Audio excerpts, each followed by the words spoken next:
This factory makes gears that go into transmissions for industrial machines.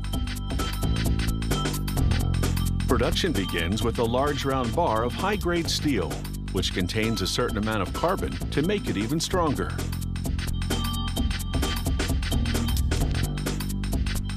An automated bandsaw slices off a piece that's the right thickness for the size of gear they're making. This piece is called a gear blank.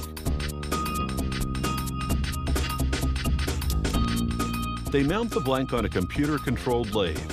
As it spins, a turret carrying a series of carbide tools moves in. One tool after another takes its turn machining the blank to a specific shape.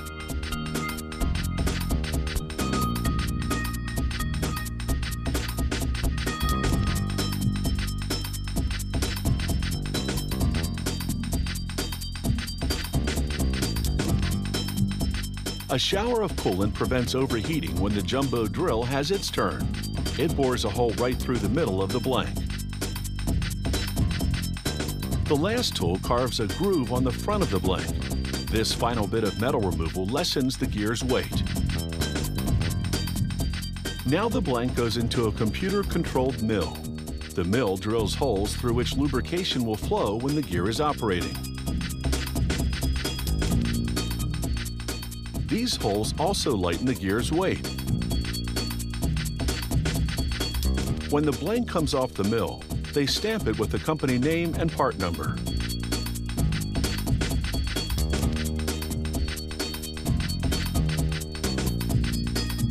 Now for the gear's teeth. A machine called a gear shaper carves out the inner teeth, the ones lining the center hole, with its titanium-coated cutter. The machine's other components keep the cutter's movement correctly timed. The number of teeth and tooth size vary from gear to gear, so for each model, the factory has to fit the gear shaper with a specific cutter. Now for the outside gear teeth. The computer-controlled machine that cuts them is called a gear hopper. The gear turns against it as it cuts.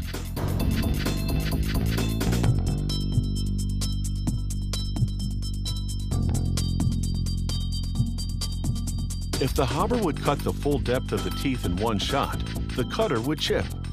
So the gear keeps turning around and around again as the hopper cuts a bit more with each pass until the teeth are the right depth.